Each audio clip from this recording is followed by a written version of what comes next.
사도신경으로 신앙 고백 드리겠습니다. 나는 전능하신 아버지 하나님, 천지의 창조주를 믿습니다. 나는 그의 유일하신 아들, 우리 주 예수 그리스도를 믿습니다.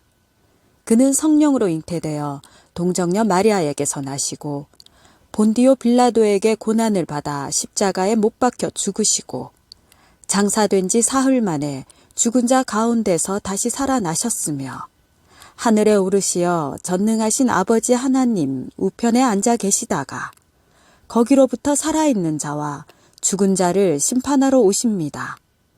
나는 성령을 믿으며 거룩한 공교회와 성도의 교제와 죄를 용서받는 것과 몸의 부활과 영생을 믿습니다. 아멘. 다 표현 못해도 나 표현하리라.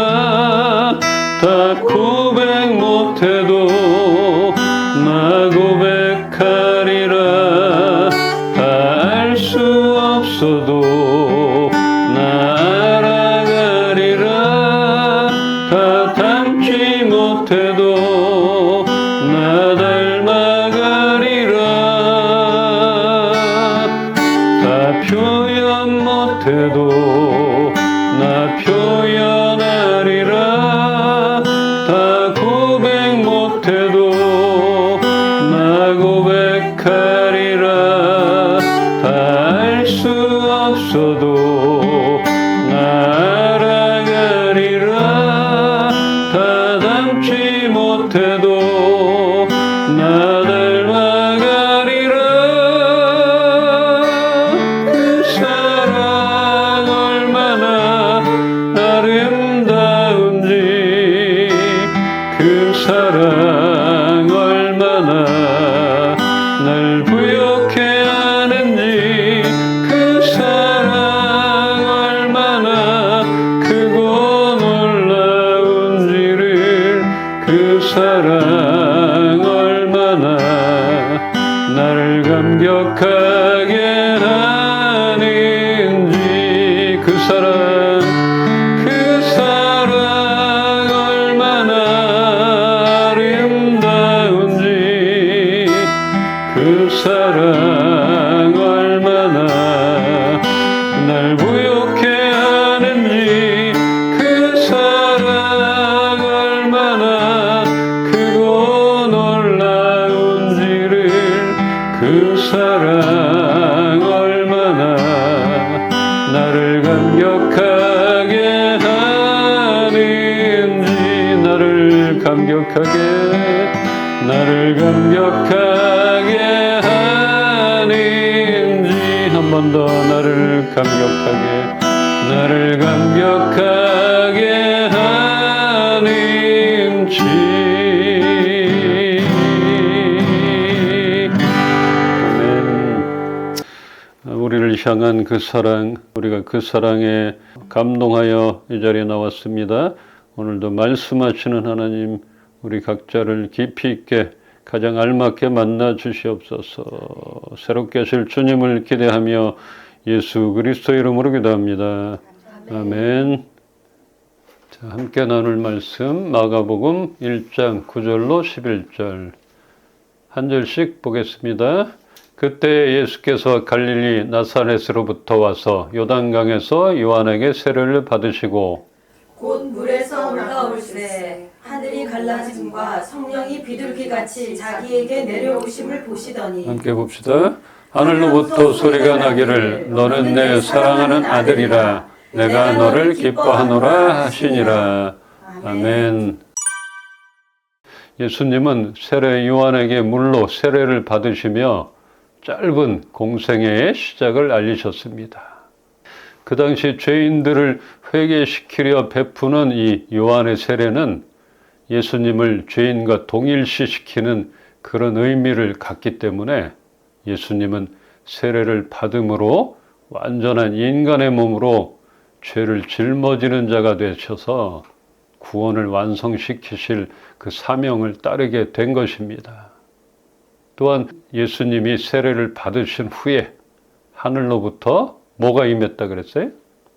요한에게 물로 세례를 받으신 후에 하늘로부터 성령이 임하고 또 너는 내 사랑하는 아들이라 이런 음성이 들려왔는데 이것은 예수님의 하나님 되심을 공개적으로 선언하시는 그 아버지 하나님의 증언이라 하겠습니다. 아이러니하잖아요. 죄인처럼 사람에게 물로 세례를 받았는데 성령이 임하고 하늘로부터 음성이 들려오고 여기서 서로 구별되게 나타난 하나님을 볼 수 있는데 우리가 잘 알고 있는 그 중요한 단어 뭐가 생각납니까? 뭐 생각나는 거 있어요? 단어? 트리니티 삼위일체 성자 예수님 성령님이 임하시고 하나님 아버지의 음성이 들려오는 거예요. 이렇게 성부 성자 성령이 동시에 드러난 그 삼위일체 하나님을 명확히 보여주는 그런 장면인 것입니다.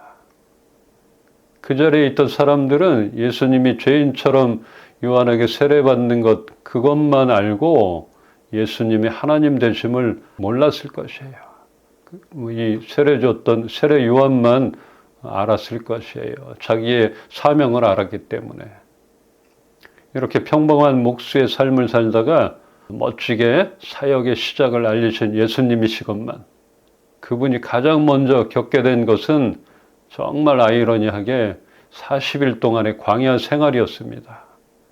성령도 임하고 하나님의 아들임이 선포되었는데 바로 능력을 펼치시면 될 것을 광야에서 인간의 한계를 경험하시고 사탄의 유혹과 시험을 감당하시고 그때서야 비로소 하나님 나라를 선포하시고 능력을 나타내셨습니다.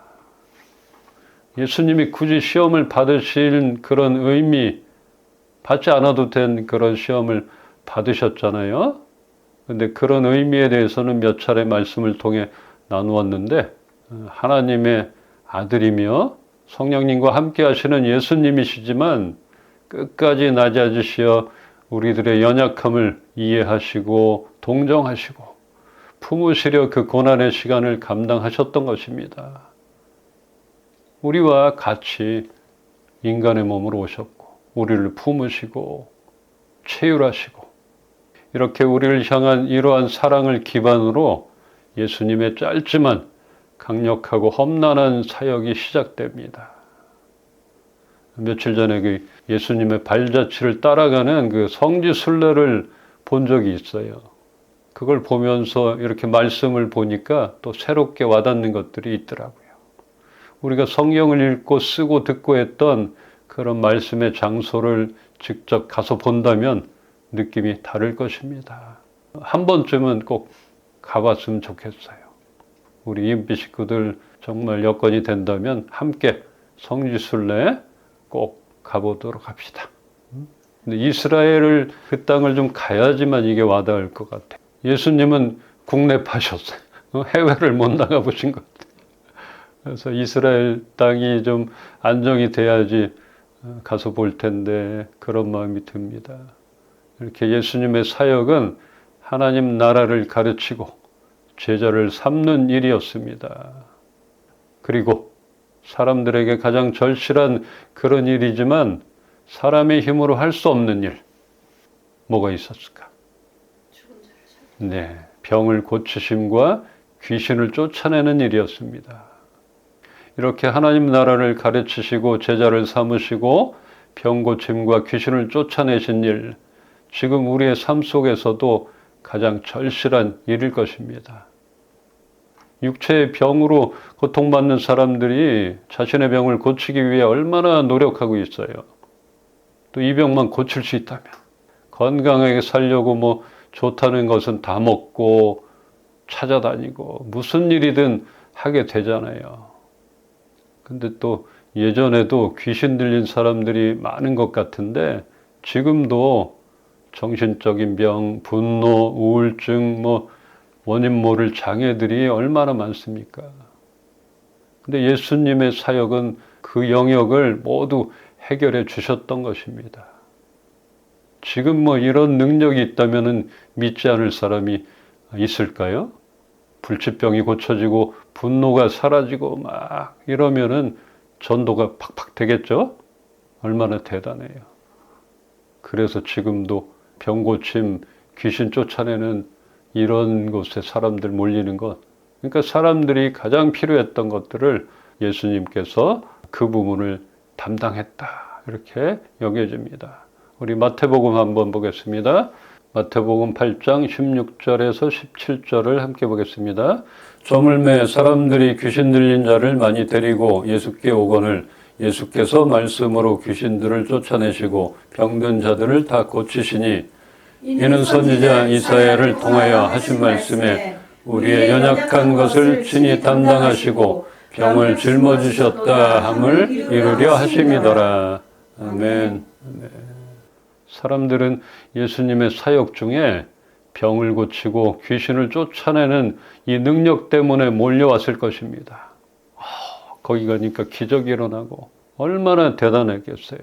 천국이 가까웠으니 회개하고 나를 믿으라 하시면 될 것을 예수님은 왜 귀신을 쫓아내셨는가? 이런 사역을 하셨는가? 약장수처럼 그냥 사람들을 모으려고 그랬나? 옛날에 약장수 보셨어요? 사람들 모아야 되잖아요. 그러면 마술도 보여주고 막. 근데 예수님이 굳이 사람들 모으려고 이렇게 귀신 쫓아내고 병을 고쳐주셨나? 그것은 아니겠죠? 귀신을 내어 쫓는 행위는 사람들을 포로로 잡고 있는 그 악의 권세를 무력화시키고 구원과 회복으로 인도하시려는 사역의 핵심인 것입니다. 정말 많은 사람들 사탄에 사로잡혀 있는 것들 해방시켜 주시는 것. 그 시작을 하셨던 것이에요. 또 예수님은 왜 병을 고쳐주셨나? 그냥 병자든 뭐 아니든 그냥 천국만 선포하면 되셨을 텐데 왜 사람들의 병을 고쳐주셨나? 우선은 긍휼이 많으신 그런 분이십니다. 고통받는 사람들을 불쌍히 여기시기에 병든 자를 그냥 지나치시지 못하셨을 것이고 예수님의 치유는 하나님 나라가 임한 상태를 보여주는 표적이며 사람들의 삶을 변화시켜 주시는 것입니다. 이 병든 자, 환자가 있는 집은 암울하잖아요. 삶이 변화될 수가 없는 것이에요. 그런데 우리 예수님은 긍휼하신 사랑으로 그 안타까움을 품으시고 사람들의 삶을 변화시켜 주시려 그 병을 고쳐주신 것입니다. 품으셨던 것이에요. 그러니까 죽은 나사로를 찾아가실 때 얼마나 안타까워하고 눈물을 흘리시고 참 그런 것들을 우리가 본받게 되는 것 같아요. 그냥 이적과 기사만 베푸시고 봐라 표정만 나타내신 게 아니라 그 마음 가운데 사랑하심, 긍휼하심이 넘쳐나셨던 분이시기 때문에 하나님 나라를 선포함과 함께 병을 고쳐주시고 악한 세력에 잡혀있는 사람들을 해방시켜 주셨던 그런 사역을 하셨던 것입니다. 우리 연약한 것을 친히 담당하시고 병을 짊어지신 예수님, 이사야의 예언과 같이 예수님은 짧은 공생애를 쉼없이 사셨던 것입니다. 우리를 위하여 그 짧은 공적인 생활을 달려가셨어요. 그러니까 쉬지도 못하고 계속 사람들이 몰려오기도 하고 또 제자들에게 가르치고 능력을 베푸시고 얼마나 힘드셨을까 이런 생각이 듭니다.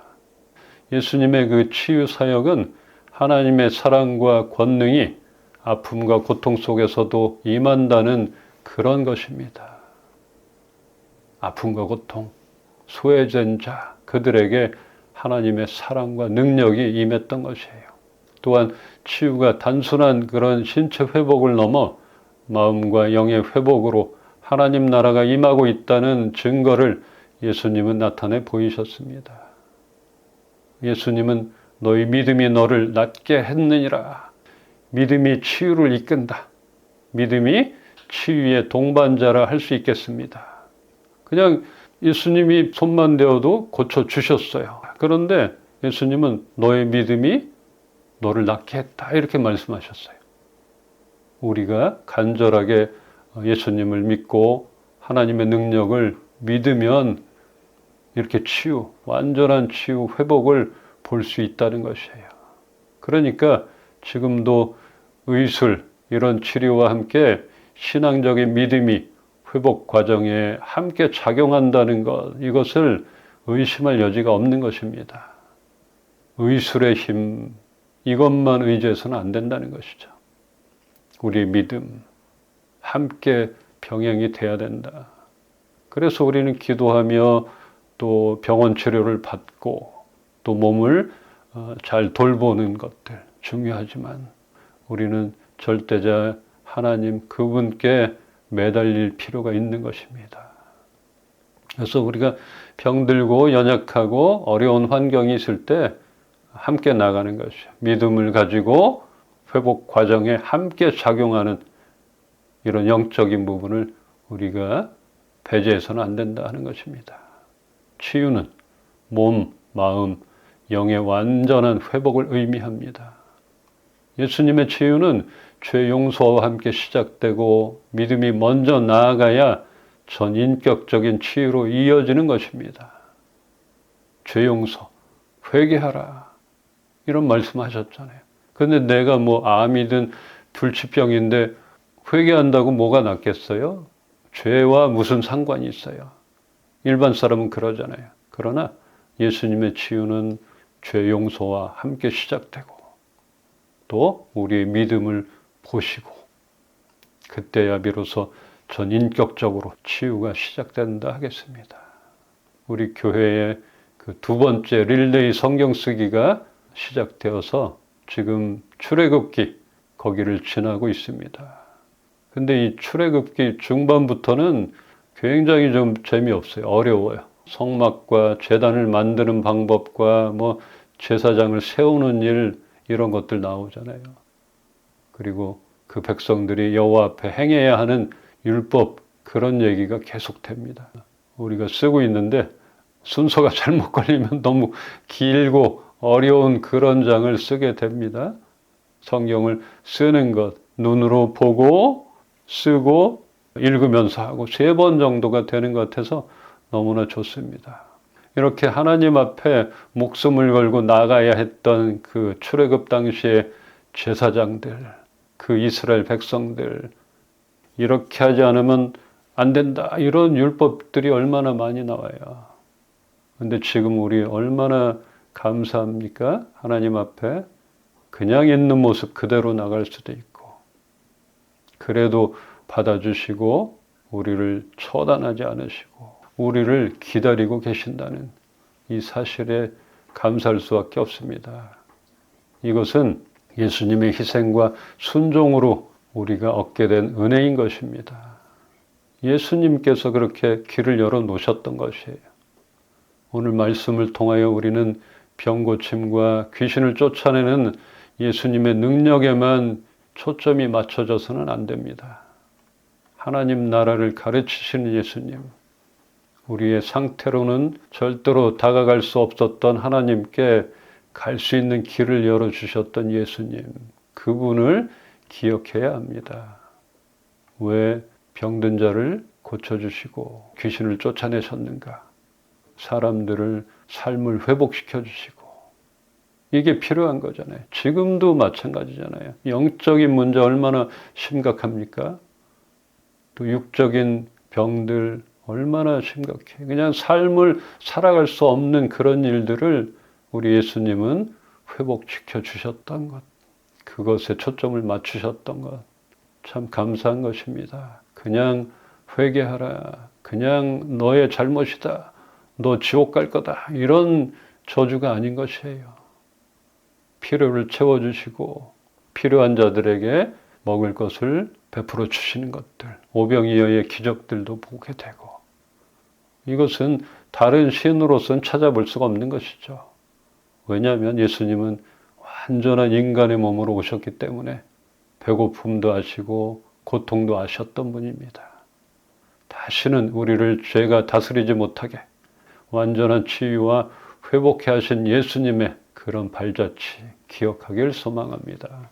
자, 여러분들 이렇게 삼위일체 되신 하나님께서 우리를 위하여 이 땅에 오셨다는 것들, 이것을 기억하며 죄가 다스렸던 몸에서 이제는 하나님 안으로, 하나님의 그늘 아래 있다는 것들, 그 사실을 잊지 말길 소망합니다. 이제 예수님이 은혜를 베푸시고 가르치시고 사람을 살리신 것처럼 예수님의 능력, 예수님의 그 말씀이 절실한 사람들을 우리가 잘 섬기며 정말 제자들에게 예수님이 가르치시고 능력을 베푸셨잖아요. 우리들도 예수님의 제자로서 능력들이 우리의 삶 가운데 발휘되기를 주님의 이름으로 축원합니다. 아멘.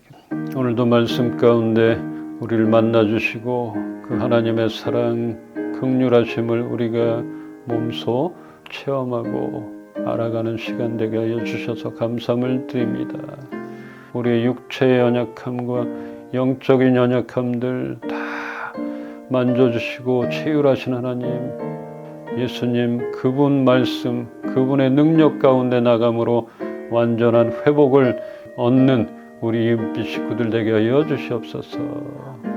어려운 길, 고난의 길이 아니라 우리가 잘할 수 있는 것으로 우리에게 맡겨주신 그 달란트로 인하여서 드러나고 또 하나님을 나타내는 우리 도구가 되길 소망하오니 우리 이은빛 식구들의 하고 있는 일 가운데 문을 열어 주시옵소서. 하나님 막혀 있는 것들 열어 주시옵소서. 주 예수 그리스도의 은혜와 하나님의 사랑과 성령님의 교통하시고 지금도 살아 역사하심이 우리 이은빛 교회 식구들 머리 위에 이제로부터 영원토록 함께 계시기를 축원합나이다. 아멘. 그대 폭풍 속을 걷고 있을 때 비바람을 마주해야 할 때 불빛조차 보이지 않아도 그대 혼자 걷지 않을 거예요. 두려움 앞에서 하늘을 보아요. 외로운 그대여 걱정 마요. 꿈꾸는 그 길을 또 걷고 걸어요. 그대 혼자 걷지 않을 거예요. 두려움 앞에서 하늘을 보아요. 외로운 그대여 걱정 마요. 꿈꾸는 그 길을 또 걷고 걸어요. 그대 혼자 걷지 않을 거예요.